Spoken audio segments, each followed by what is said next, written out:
sabes una cosa, la promesa de Dios es que Él va a estar con nosotros hasta el fin del mundo. Hasta el fin del mundo. O sea que Él va a estar en las buenas, en las malas, cuando tengamos dificultades, cuando tengamos problemas, aflicciones, pero también está presente cuando tenemos esas grandes bendiciones. Y yo sabía que había ángeles sosteniendo ese avión cuando iba descendiendo. Eran los ángeles de Dios que había enviado para proteger a sus hijos. Entonces, cuando nosotros tenemos esa seguridad, Dios, pero hay algo muy importante. ¿Por qué uno tiene esa seguridad en Dios? ¿Sabe por qué? Porque le servimos a un Dios fiel y porque hacemos lo que Él nos pide. Si Él nos pide fidelidad y obediencia, nosotros somos fieles y obedientes. Y cuando nosotros le damos a Dios lo que Él quiere de nosotros, Él nos da todo lo que Él tiene para nosotros. Dice la palabra de Dios que los pensamientos de Dios son más altos que nuestros pensamientos. O sea que si nosotros pensamos que Dios nos va a bendecir de una forma, ¿sabes qué? Dios está diciendo, tú ni te imaginas de qué manera te voy a bendecir yo, de una manera tan sobreabundante que nosotros mismos no lo entendemos, ni lo alcanzamos a pensar. Entonces Dios es fiel y qué rico estar con ustedes. Realmente nos sentimos en casa por lo especial que han sido ustedes con nosotros, el pastor en su casa, con su esposa, sus hijos. Qué rico de verdad venir y compartir. Es un tiempo de verdad muy bonito. Le decía a mi esposa, qué rico estas experiencias de poder salir, y no solamente eso, de poder salir yo solo, porque ya hemos tenido la oportunidad de salir los dos. Entonces cuando salimos los dos, esto es algo especial. De verdad que es algo especial, algo maravilloso. Estamos haciendo lo que Dios nos mandó a hacer en esta bendita tierra. Y lo que Dios de una u otra manera también nos ha mandado a hacer a todos. Porque no solamente es para nosotros. El título de pastor es simplemente un título. Pero todos estamos llamados a hacer lo que Dios nos pidió. Que es, dice la palabra, que id y hacer discípulos a todas las naciones. Y esa palabra id no está diciendo que es que si tú quieres vas. No, te está diciendo vaya, ve. Es un deber tuyo, yo te mando. Y no solamente eso, sino que Dios nos equipó. Dice que en el nombre de Jesús podremos hollar serpientes y escorpiones, que impondremos manos sobre los enfermos y ellos sanarán. Nos dio poder y autoridad. ¿Cierto? Entonces Dios nos mandó equipados totalmente para ir a hacer su obra. Dios no nos dejó desequipados, no vayan y miren a ver qué. No, Dios nos mandó equipados y eso es lo que cada uno de nosotros debemos hacer. Nosotros mismos tenemos autoridad. Que nuestro hijo se enfermó, yo impongo manos, porque dice que estas señales serán para los que creen, para los que creen. Y si yo creo que Dios lo va a sanar, Dios lo va a sanar. Entonces simplemente oro por mi hijo, impongo las manos sobre mi hijo y oro por él y en el nombre de Jesús lo declaro sano.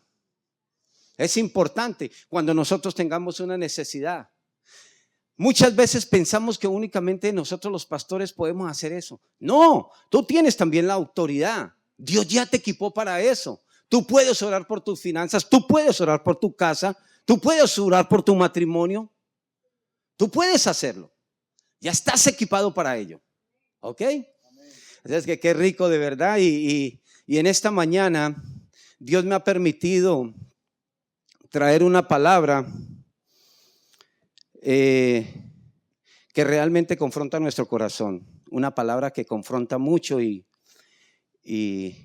el título de ella se llama Solamente el Padre lo sabe.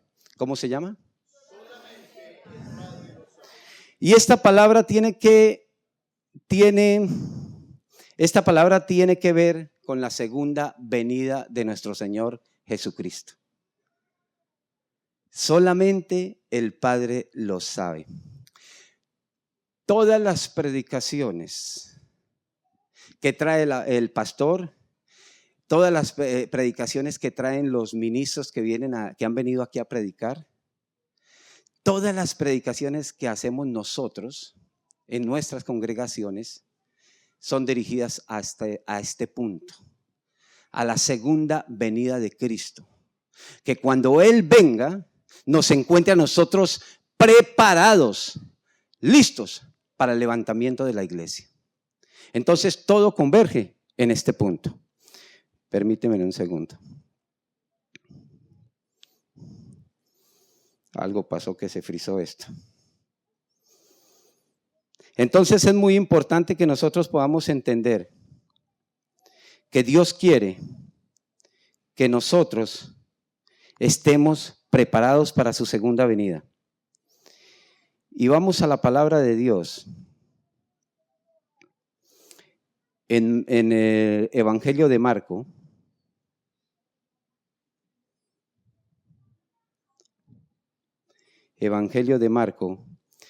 capítulo 13, versículo 32.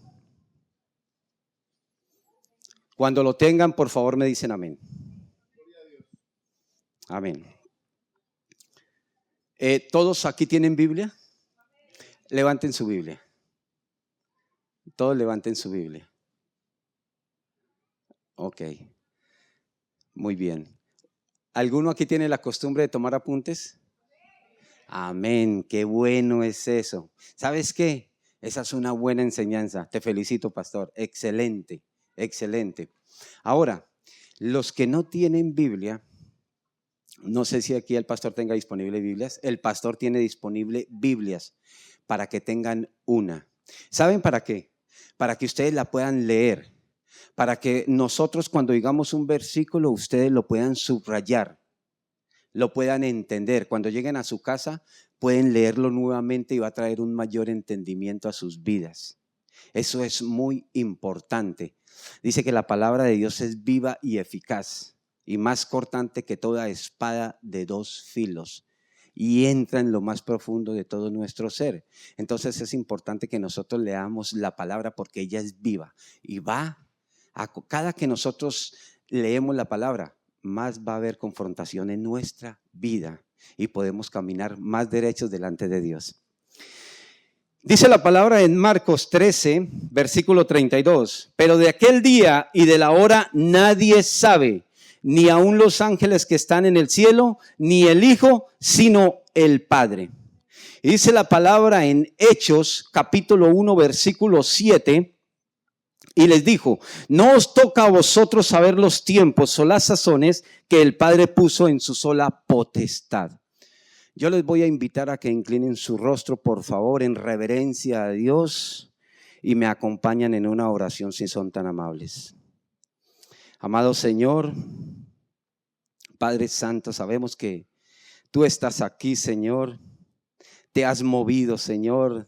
Te has glorificado, amado Señor. Te sentimos desde el primer momento que llegamos, Señor. Te sentimos como te movías en la alabanza, Señor. Cómo te movías, Señor, en medio de tu pueblo, Padre Santo, Señor. Yo me presento delante de ti como un mensajero fiel, Señor, como un siervo fiel tuyo, Padre Santo. Te clamo que coloques carbón encendido en mis labios, Señor. Que lo que salga de mi boca sea palabra tuya únicamente, Señor. Ayúdame, Padre Santo, Señor, te necesito. Dame una nueva unción para hablar tu palabra con denuedo, Señor. Y yo clamo por este pueblo tuyo, Padre Santo, por cada corazón, Señor, por cada mente, Padre Santo. Yo te clamo en el nombre de Jesús que tú los alinees con tu mente, Señor, con lo que tú quieres hablarles hoy, Padre Santo. Yo te clamo, Señor, que abones esta tierra, Señor. Quita todo pedregal, Señor. Quita todo cardo, todo espino, Padre Santo, para que no ahoguen la palabra, Señor. Espanta las aves del cielo, Señor, para que no vengan y cojan esta semilla, amado Señor. Y que esta palabra, Señor, dé fruto al 100, al 30, al 60. En el nombre de Jesús lo declaro. Amén y amén. ¿Cómo es el título de esta predicación? Amén. En la palabra de Dios, 9 veces se habla del nuevo nacimiento. 20 veces se habla del bautismo. 70 veces se habla del arrepentimiento. ¿Sí ves lo bonito que es tener ayuda idónea? ¡Qué belleza! ¿Cómo nos entendemos? ¿Sí ves lo rico? ¿Cierto que es bonito? Bendito sea Dios. Y hay 333 profecías que están relacionadas con la primera y segunda venida de nuestro Señor Jesucristo, de las cuales 109 profecías están relacionadas con la llegada del Mesías, con su nacimiento, con su venida, con su primera venida. Y 224 profecías están relacionadas específicamente con la segunda venida de Cristo. Mira que es importante que nosotros podamos entender el énfasis que Dios le da en su palabra a la segunda venida de Cristo. 224 profecías, de las cuales 150 profecías están en el Nuevo Testamento. Entonces, es importante que nosotros podamos entender que la segunda venida de Cristo es un hecho, es un acontecimiento y es algo real que va a suceder. De la misma manera, y es importante que nosotros entendamos esto, de la misma manera que hace más de 2000 años, el profeta Isaías, 758 años antes de Cristo, profetizó la venida, el nacimiento de Jesús. El profeta Miqueas, 710 años antes de la venida de nuestro Señor Jesucristo, profetizó el lugar de su nacimiento. Y 224 profecías acerca de la segunda venida del Señor, 109 profecías acerca de la primera venida. Pero nadie lo entendió. Muchos no lo entendieron. Dice la palabra en Juan 1, versículos de 9 al 11, que aquella luz verdadera que alumbra a todo hombre venía a este mundo. Dice que en el mundo estaba, Jesús vino a este mundo, en el mundo estaba, pero el mundo no le conoció. Dice que a lo suyo vino y los suyos no le recibieron. Al contrario, los mismos suyos lo sacrificaron. Entonces es importante para nosotros que podamos entender que no nos pase lo mismo que habiendo la palabra de Dios con las profecías escritas que se cumplieron acerca de su primera venida y 224 profecías que hay acerca de su segunda venida y nosotros no lo podamos entender. Es importante que nosotros lo entendamos, que Jesús viene pronto. Jesús viene pronto. Ahora, para la salvación de todos nosotros, para la salvación de los hijos de Dios, de nosotros la iglesia, en el plan que Dios tenía para ello, Jesús debía venir 2 veces a esta tierra. En la primera oportunidad Él vino para dar su vida por ti y por mí y derramar su sangre para perdonar nuestros pecados, para redimirnos de nuestros pecados, para justificarnos ante el Padre, porque ante el Padre éramos pecadores y Él a través del sacrificio que hizo nos constituyó hijos. ¿No les parece eso fabuloso? Y en su segunda venida vendrá con todo su poder y gloria. Pero nosotros debemos aceptar los beneficios de su primera venida.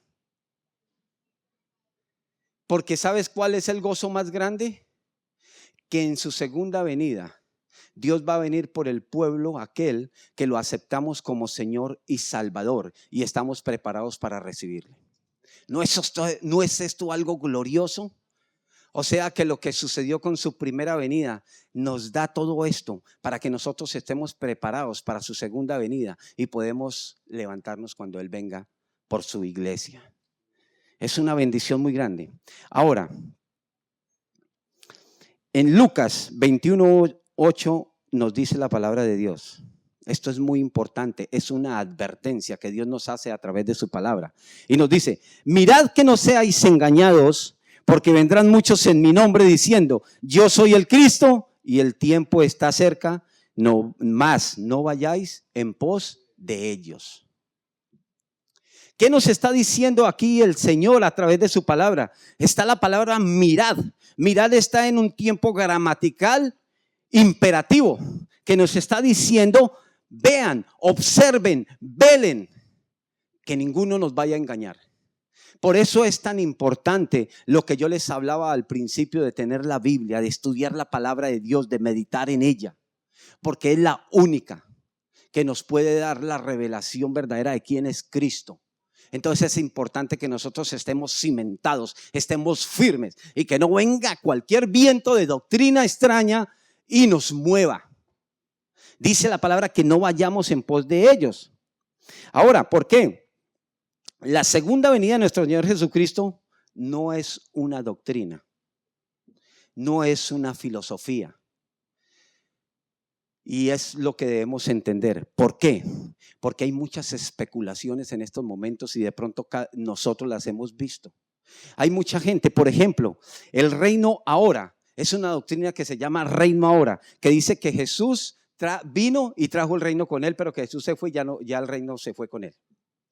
Y es una mentira del diablo. ¿Por qué? Porque nosotros lo podemos ver. Jesús vino, Jesús resucitó al tercer día entre los muertos, pero el reino de Dios se sigue expandiendo con toda su iglesia. ¿O qué no somos nosotros? Su iglesia. Somos la novia de Cristo y a través de nosotros el reino se sigue expandiendo. ¿Cuántos millones de personas en este momento y en otros días se reúnen? Hijos de Dios, cristianos. Entonces el reino se ha seguido expandiendo. Está otra doctrina que se llama la doctrina del escapismo. Jesús viene pronto, por lo tanto no hay que trabajar, por lo tanto no tenemos que estudiar, por lo tanto no tenemos que hacer nada porque ya va a llegar. Esto lo único que trajo fue pobreza a la iglesia. Están los ignorantes que dicen, ellos no pueden creer en lo que no le han enseñado, sino tienen que creer en lo que les enseñan. O sea que son aquellas personas que han sido manipulados para creer en algo, pero que nunca han conocido una verdad. Están los burladores, y los burladores nacen a causa de aquellas sectas o de pronto también personas que dicen que dan una fecha de que Cristo va a venir. Cristo viene en el tal fecha, en el 2000 tal, y resulta que no ha venido. Entonces los burladores se mofan de nosotros, de los cristianos, a causa de ellos. Y ellos piensan que Cristo no va a venir. Pero nosotros sí tenemos una certeza aquí en nuestro corazón de que Cristo viene por segunda vez para llevar a su pueblo. ¿No es esto glorioso? Ahora, si le va a dar la gloria a Dios, porque ese aplauso es para Jesús, désenlo grande.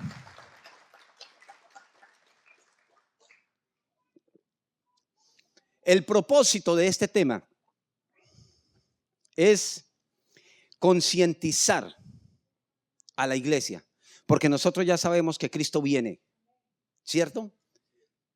Pero es imposible que nosotros nos concienticemos que Él viene pronto. Es importante poner los pies sobre la tierra y pensar que Cristo podría venir en este mismo momento. Y tú pregúntate si te irías con Él, si estás preparado para irte con Él. Ahora, a través de que la iglesia sea concientizada, que esa certeza esté grabada en sus corazones, estemos preparados para recibirle. ¿Y cómo debemos estar preparados para recibirle? Sencillamente perseverando en Él, santificándonos, purificándonos, para cuando Él llegue, nosotros estemos preparados. Otro propósito: apasiona a la iglesia a predicar la palabra de Dios, a evangelizar, a servir, a ganar almas para el Señor. Que no hayan más excusas es otro propósito, para servirle a Dios como Él quiere que nosotros le sirvamos. Porque muchas veces le servimos a Dios como nosotros queremos y no de pronto como Él espera que nosotros le sirvamos. Ahora vamos a tocar dos puntos importantes acerca de qué va a hacer Dios en su segunda venida y cómo debemos esperarlo. Primer punto: Dios va a venir a pedirnos cuentas. Está como duro ese punto, ¿cierto?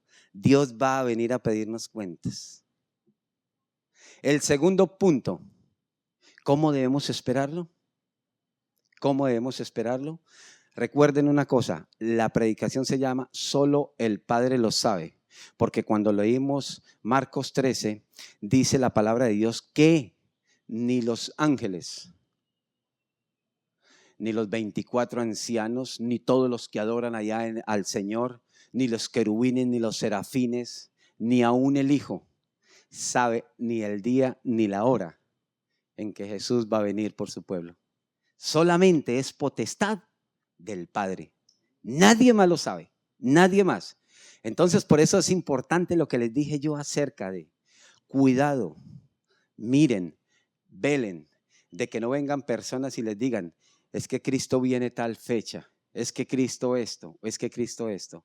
No, solamente es potestad de Dios, solamente Él lo sabe, nadie más.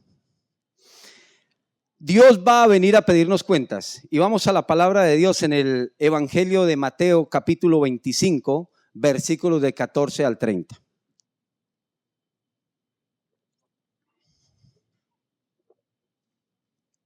¿Lo tienen? El pastor está bien conectado, pero yo como que los demás, ¿sí lo tienen? Eso está bien. Versículo 14. Porque el reino de los cielos es como un hombre que yéndose lejos, llamó a sus siervos y les entregó sus bienes. A uno le dio 5 talentos y a otro 2 y a otro 1, a cada uno conforme a su capacidad, y luego se fue lejos. Y el que había recibido 5 talentos fue y negoció con ellos y ganó otros 5 talentos. Asimismo, el que había recibido 2 ganó también otros 2. Pero el que había recibido 1 fue y cavó en la tierra y escondió el dinero de su señor. Después de mucho tiempo vino el señor de aquellos siervos y arregló cuentas con ellos. Y llegando el que había recibido 5 talentos, trajo otros 5 talentos diciendo, Señor, 5 talentos me entregaste, aquí tienes, he ganado otros 5 talentos sobre ellos. Y su señor le dijo, bien, buen siervo y fiel, sobre poco has sido fiel, sobre mucho te pondré, entra en el gozo de tu señor. Llegando también el que había recibido 2 talentos, dijo al Señor, 2 talentos me entregaste, aquí tienes, he ganado otros 2 talentos sobre ellos.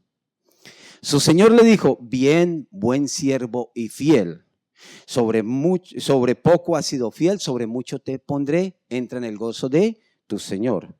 Pero llegando también el que había recibido 1 talento, dijo, Señor, te conocía que eres hombre duro, que ciegas donde no sembraste y recoges donde no esparciste. Por lo cual tuve miedo y fui y escondí tu talento en la tierra, aquí tienes lo que es tuyo. Respondiendo su señor le dijo, siervo malo y negligente. ¿Cómo le dijo? Siervo malo y negligente.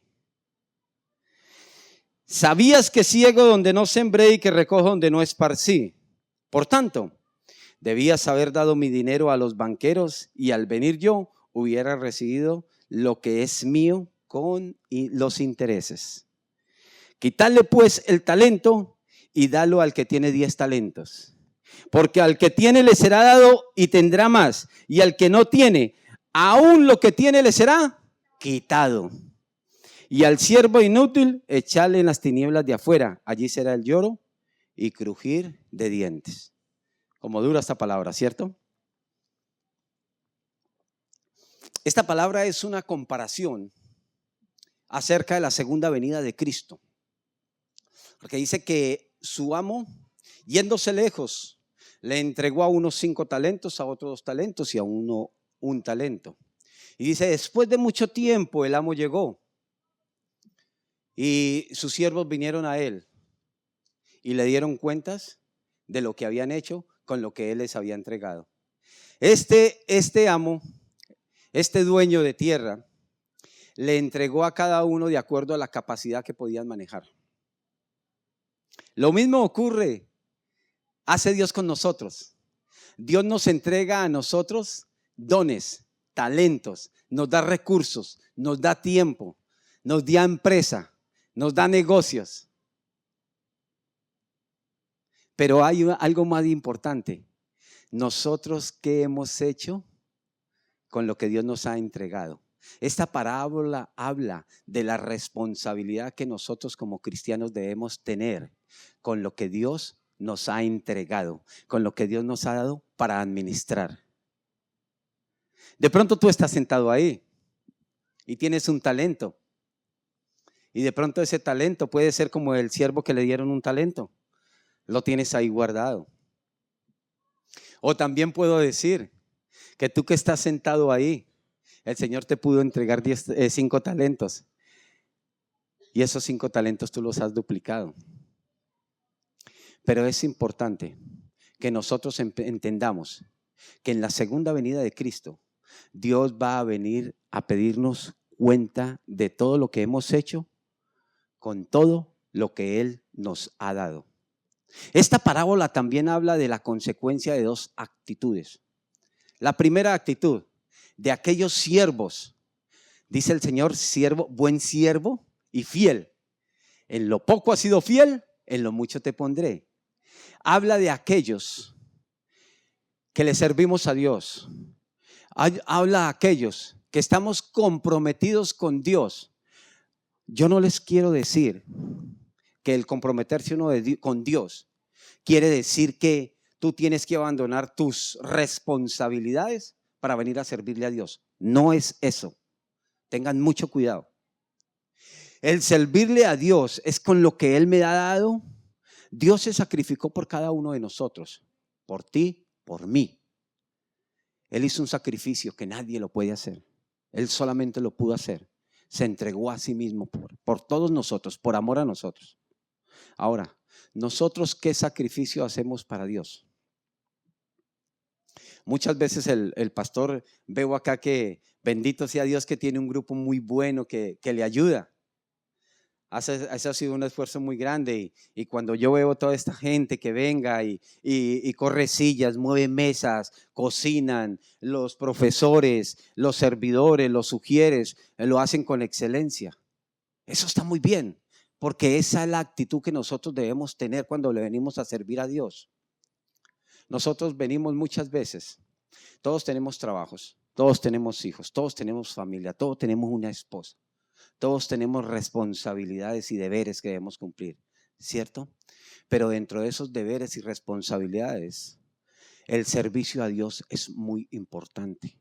Es muy importante. El servicio a Dios. Cuando un ujier está parado en esa puerta y tú estás entrando por esa puerta y ese ujier llega y tú vienes por esa puerta y ese ujier te bota una sonrisa y después te recibe con un abrazo.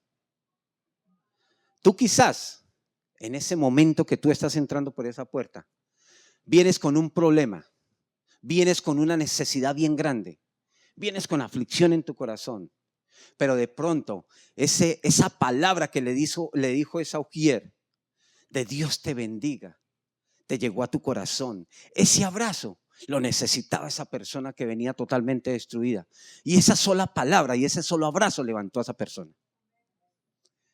Pero es importante entonces entender la actitud tan importante que tuvo ese ujier para que esa vida de pronto sea cambiada por un abrazo. ¿Ustedes saben que por un abrazo y por un Dios te bendiga se han quedado personas en la iglesia? Tenemos testimonios de eso. Simplemente por un abrazo. Entonces, ¿con qué actitud?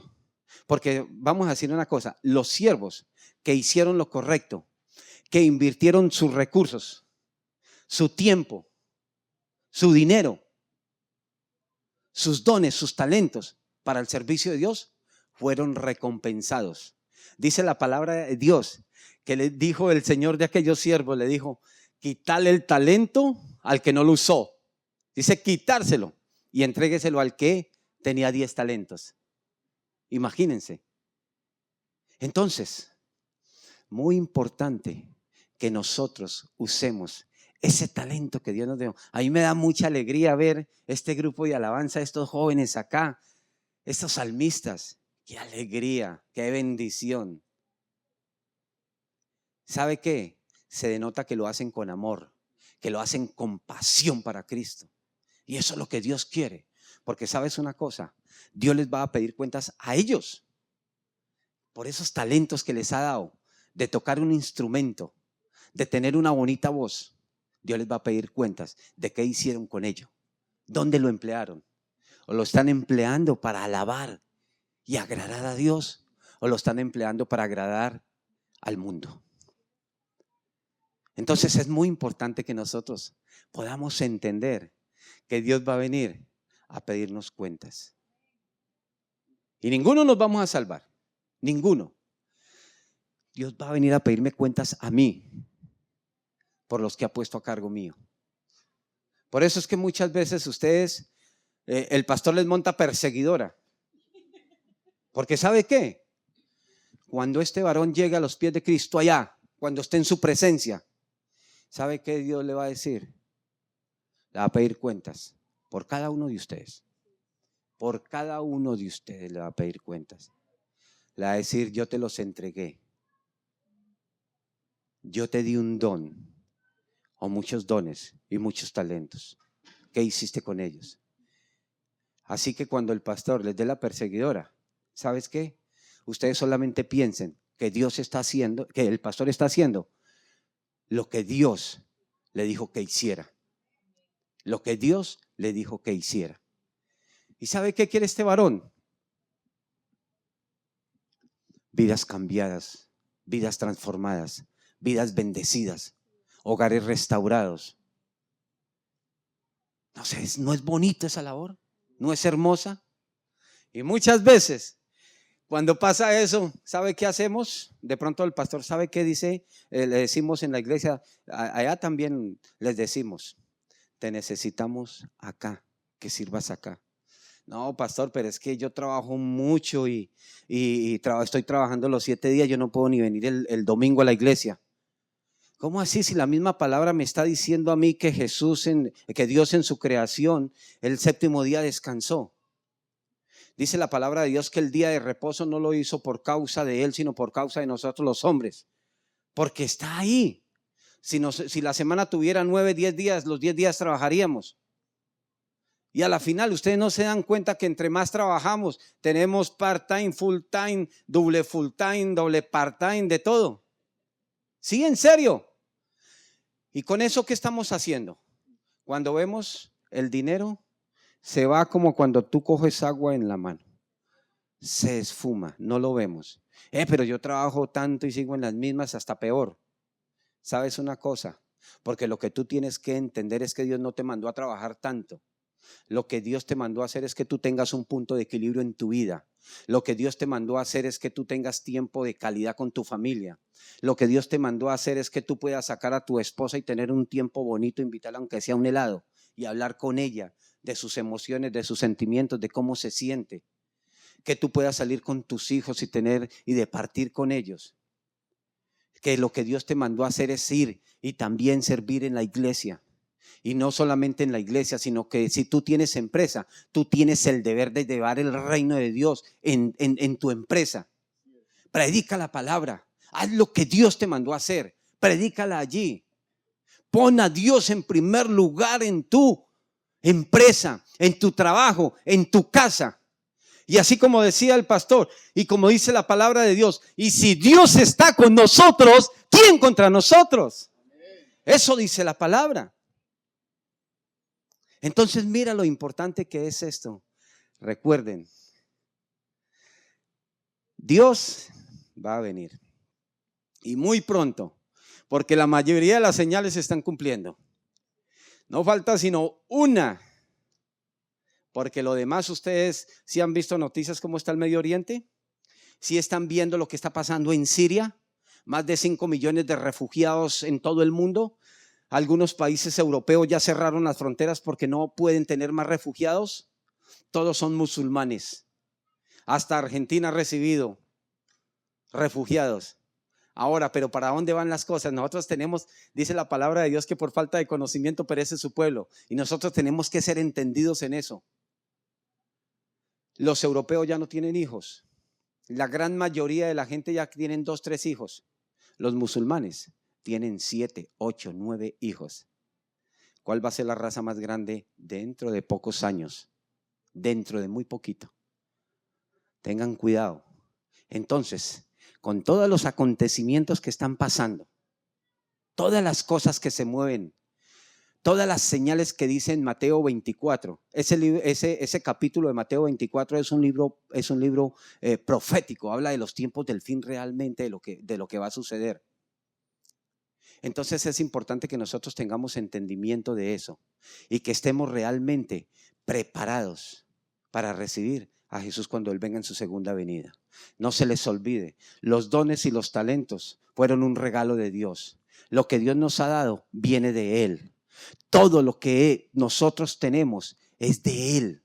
Nosotros simplemente somos mayordomos, administradores de lo que Él nos ha entregado. Entendamos eso. Segundo punto, ¿estamos preparados? ¿Cuál es el primer punto?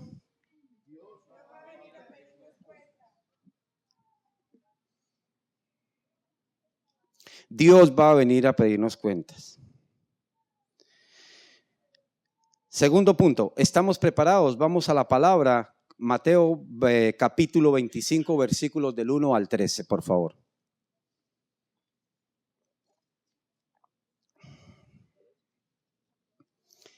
Mateo capítulo 25, versículos del 1 al 13. ¿Lo tienen?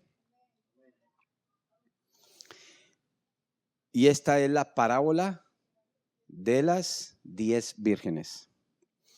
Entonces el reino de los cielos es semejante a 10 vírgenes que tomando sus lámparas salieron a recibir al esposo. 5 de ellas eran prudentes y 5 insensatas. Dice que 5 eran ¿qué? Ok. ¿Y 5? Muy bien. Las insensatas, tomando sus lámparas, no tomaron consigo aceite. Mas las prudentes tomaron aceite en sus vasijas juntamente con sus lámparas. Y tardándose el esposo, cabecearon todas y se durmieron. Y a la medianoche se oyó un clamor: aquí viene el esposo, salid a recibirle. Entonces todas aquellas vírgenes se levantaron y arreglaron sus lámparas. Y las insensatas dijeron a las prudentes: danos de vuestro aceite, porque nuestras lámparas se apagan. Mas las prudentes respondieron diciendo, estas son más inteligentes, pónganle cuidado, sí son inteligentes, vieran, para que no nos falte a nosotras, dicen, y a vosotras, id más bien a los que venden y comprad para vosotras mismas. Qué belleza. Pero mientras ellas iban a comprar, vino el esposo, y las que estaban preparadas entraron con él a las bodas, y se cerró la puerta. Después vinieron también las otras vírgenes diciendo: Señor, Señor, ábrenos. Mas él respondiendo dijo: de cierto os digo que no os conozco. Wow, qué palabra tan dura. Eso es como cuando venían a Jesús y le decía: Señor, en tu nombre echamos fuera demonios, en tu nombre profetizamos, en tu nombre levantamos enfermos. ¿Y qué les dijo el Señor?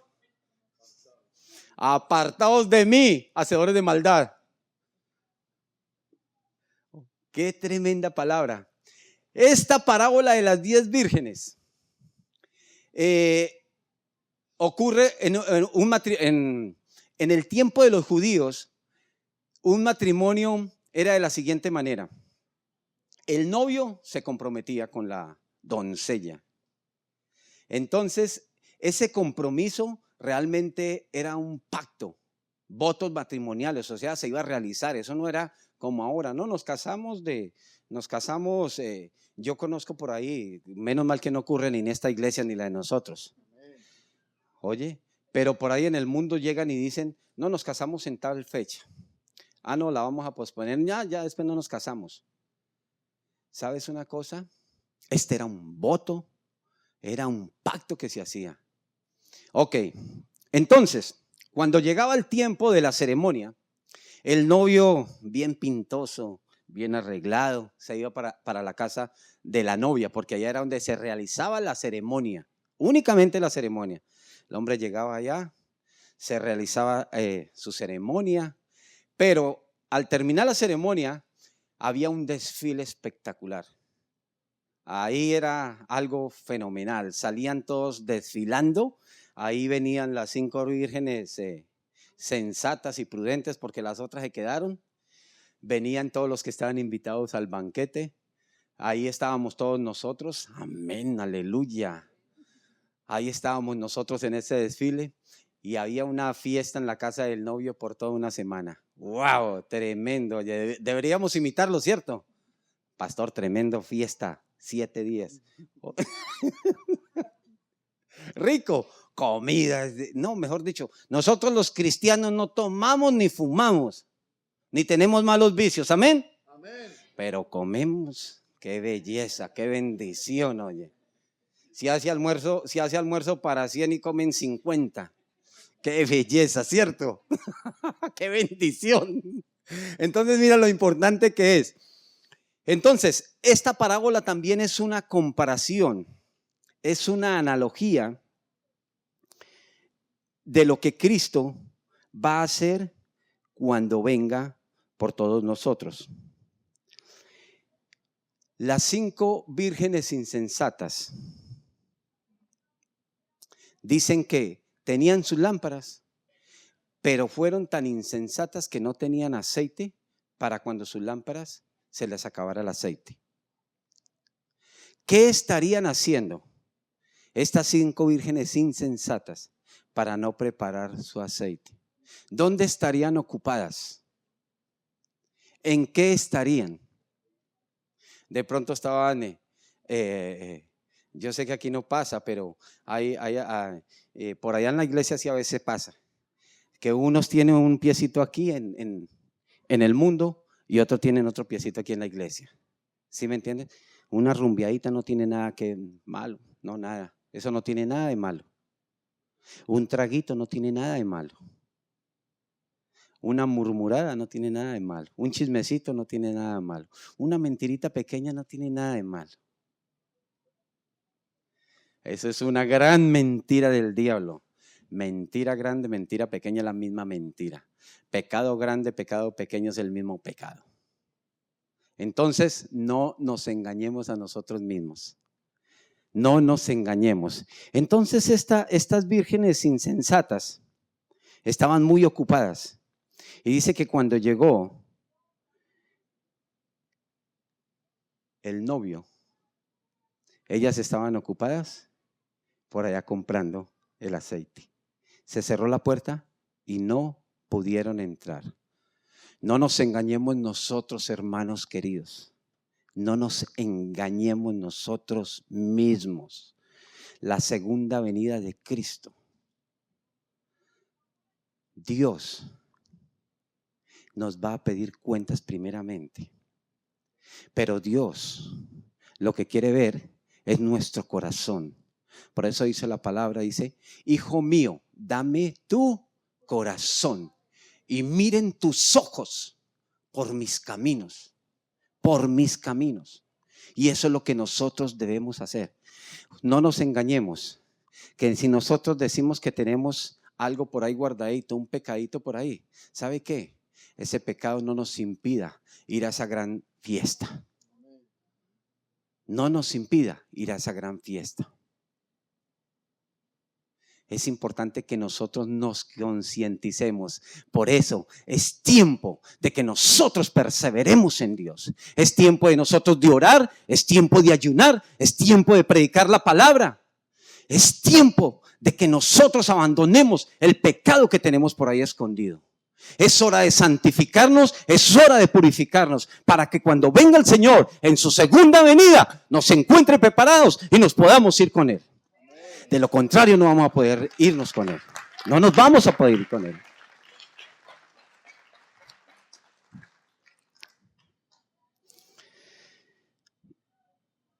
Dice la palabra en Lucas, en Primera de Tesalonicenses 5:2. Dice, porque vosotros sabéis perfectamente que el día del Señor vendrá como ladrón en la noche. Estas son analogías de la segunda venida de Cristo. ¿Cómo irá a venir? Dice, como ladrón en la noche.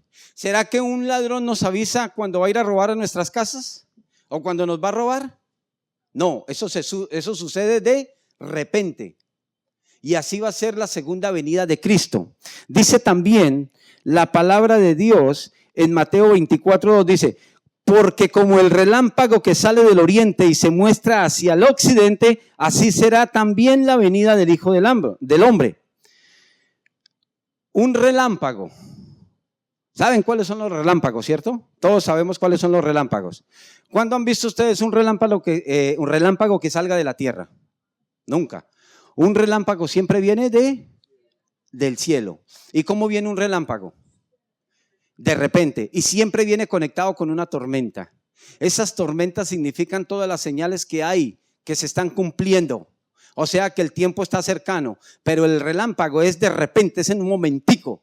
Entonces así será la segunda venida de Jesús. Será en un momento, será como un relámpago. Nosotros no lo vamos a predecir, nosotros no lo vamos a que de pronto, sí, es que mira, viene un relámpago. No. Entonces de esa misma manera, será la venida de Cristo. Ahora, en Mateo 24, versículo 37 al 39 dice, más como en los días de Noé, así será la venida del Hijo del Hombre. Estas son analogías de cómo será la venida de segunda venida de Jesús.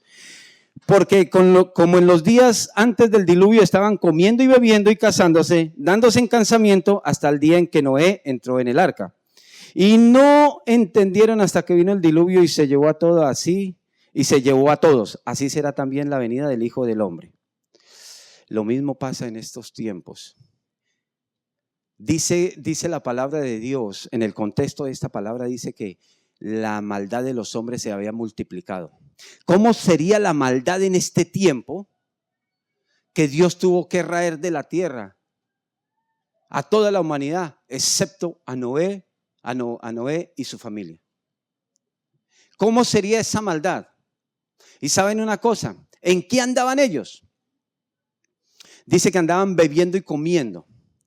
Esto se asemeja, andaban en la lujuria, andaban en el sexo ilícito, andaban en la mentira, andaban en el engaño, andaban en los deseos de los ojos, en los deseos de la carne, andaban en la vanagloria de la vida.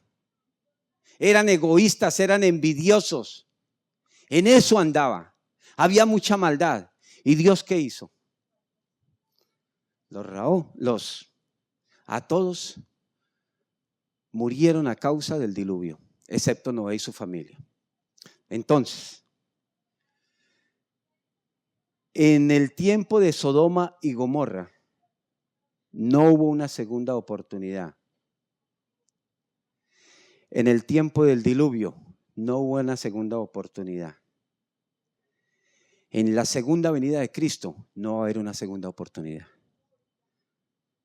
Por eso es importante que nosotros estemos preparados, santificándonos y purificándonos, porque Él puede llegar en cualquier momento.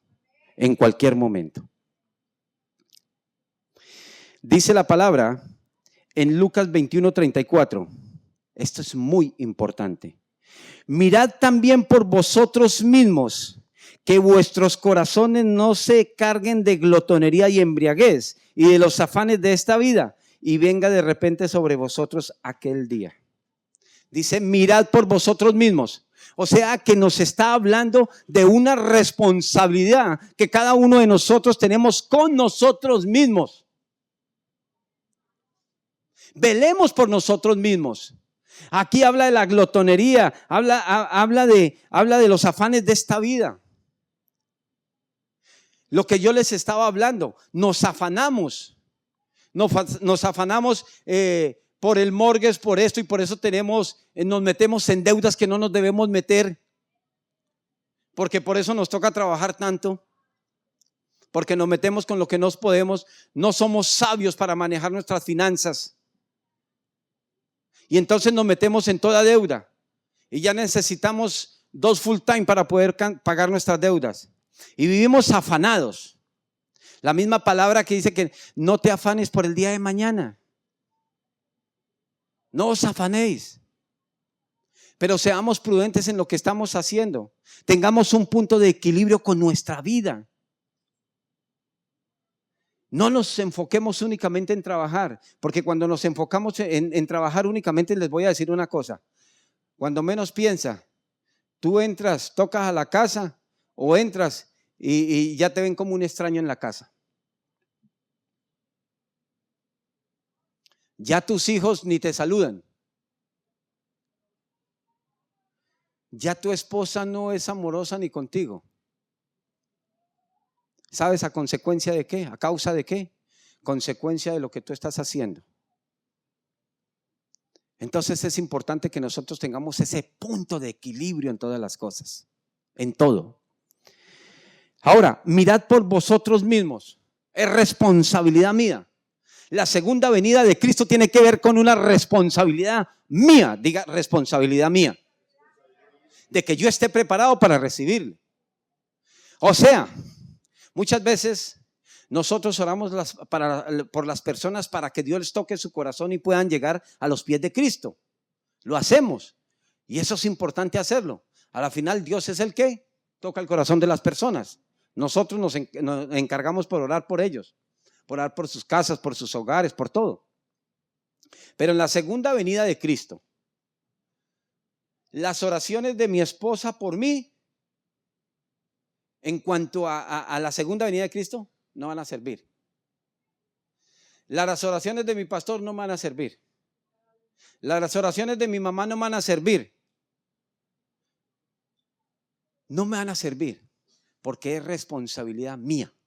Mía, dice, mirad, velar por vosotros mismos. O sea que yo tengo que velar por cómo está mi corazón delante de Dios, cómo está mi vida delante de Dios. Dios, esto no es ninguna religión, esto es un estilo de vida.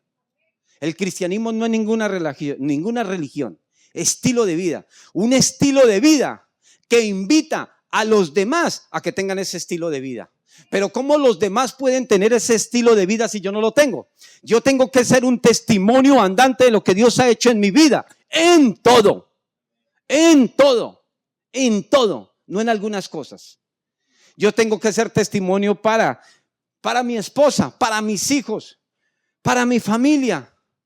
Yo tengo que ser testimonio para mis amigos, para en el medio en que me desenvuelvo, donde trabajo. Yo tengo que ser testimonio. Porque dice la palabra de Dios que me seréis testigos. ¿De qué otra manera pueden llegar a los caminos de Dios si nosotros no tenemos un estilo de vida que agrade a los demás? Que la gente pueda decir, me gusta cómo trata a la esposa, me gusta cómo esa esposa trata a su esposo, mira cómo tratan a sus hijos, mira esa familia tan bonita, mira, son bendecidos. Aunque tengamos problemas, porque dice la palabra que en el mundo tendremos aflicción, pero confiad que yo he vencido al mundo. Porque todos vamos a tener problemas. Aún nosotros, si obedecemos totalmente a Dios, tenemos problemas, tenemos dificultades, pero todo con un propósito. Porque dice que los que amamos a Dios, y sabemos que los que amamos a Dios, todo nos ayuda a bien. ¿Cierto? Entonces es importante nosotros tener un estilo de vida que atraiga a los demás. Que digan, yo quiero eso que esa persona tiene. Yo recuerdo cuando, les voy a decir una cosa. Cuando yo decidí irme con Sabasquita, yo le digo Sabasquita de cariño porque ella es de apellido Sabasqui. Yo le digo, muchas palabras le digo, pero dentro de una de ellas le digo Sabasquita. Y cuando decidimos hacer eso, ¿sabe qué le decían a mi esposa? No se vaya con ese hombre. Mi misma familia. Y qué maravillas. Mi misma familia le decían, no te metas con ese hombre, que ese hombre no te conviene. Ese hombre es un mujeriego, ese hombre es un mentiroso, ese hombre es un engañador, ese hombre, mejor dicho. ¿Qué estaban diciendo? ¿Mentira? No, era la verdad. Así era yo. Ese era yo. Y a pesar de todo, que yo la tenía acá, vea, mírala. No, por la gracia de Dios. Por la gracia de Dios estamos. Por la gracia de Dios estamos. Y yo cuando me casé con mi esposa dije, va a ser para toda la vida. Yo creo que Dios tuvo misericordia de esa palabra que dije. Por eso es que las palabras tienen poder cuando uno las declara. Y yo dije, eso es para toda la vida. Y Dios se compadeció de mí. Y aquí estamos. Bendito sea Dios. Pero entonces, cuando viene mi familia a visitarme, Mi familia, los parques en Orlando, qué belleza, qué rico ir a pasear, la playa, el río, delicioso, ¿sí o no? Eso es muy rico. Y entonces mi familia creía que los domingos iba a llegar para la playa. Que llega a esta casa, se ajusta a las leyes, a las reglas de esta casa. El domingo nos vamos para la iglesia. Vámonos para la iglesia. Sí, no es que ellos me jalen a mí. No, yo tengo que jalarlos a ellos. Nosotros el domingo vamos a la iglesia. A ver, no tienen carro ni tienen nada. Les tocó, háganle para la iglesia. Háganle para la iglesia, no hay de otra. Entonces, eso fue muy importante y ha tocado a varios de mi familia. Ha tocado a varios de mi familia. Pero simplemente cuando vieron el testimonio mío, quedaban aterrados. Oye, ¿y este qué le pasó? ¿Qué le sucedió? Había una prima de Sabasquita que hace poquito llegó y tenía miedo de llegar a la casa porque ya me conocía antes. Imagínense. Decía, uy, no, pero es que yo no. Imagínense, a mí me daba risa. Y llegó esa mujer y cuando ve esas cosas dice, wow. Eso es lo que tiene que hacer uno, impregnar a los demás de Cristo, de ese estilo de vida tan bonito. Entonces eso ha sido muy maravilloso. Entonces la segunda venida de Cristo tiene que ver con la responsabilidad como nosotros hijos de Dios, de velar por nosotros mismos. Nadie más tiene la responsabilidad, somos nosotros mismos. Ahora para terminar, dice en Primera de Tesalonicenses 4:16, porque el Señor mismo, con voz de mando, con voz de arcángel y con trompeta de Dios, descenderá del cielo y los muertos en Cristo resucitarán primero. Wow. Dios todo lo que hace lo hace con sonidos. Cuando vinieron los enemigos de Josafat, que eran grandes ejércitos, Dios le dio la estrategia. Y cuando aquellos hombres empezaron a adorar, los ejércitos del bando contrario se mataron entre ellos mismos al sonar de las trompetas. Las murallas de Jericó cayeron al sonar las trompetas. Ahora una cosa, dice que Dios vendrá con un sonido de trompeta. Pero les voy a contar un secreto. Esa trompeta no va a ser en un ámbito natural. Esa trompeta va a ser en un ámbito espiritual y únicamente la van a escuchar aquellos que están perseverando en Dios, aquellos que ayunamos, aquellos que oramos, aquellos que predicamos la palabra, aquellos que nos santificamos, aquellos que perseveramos en cada día ser mejor. Únicamente escucharemos esa trompeta. No es para todos. Aquellos que andan en borracheras, en sexo ilícito, en pornografía, en mentira, en engaño, no la van a escuchar. Les voy a invitar a que inclinemos nuestro rostro, por favor. Cierren sus ojos, inclinen su rostro.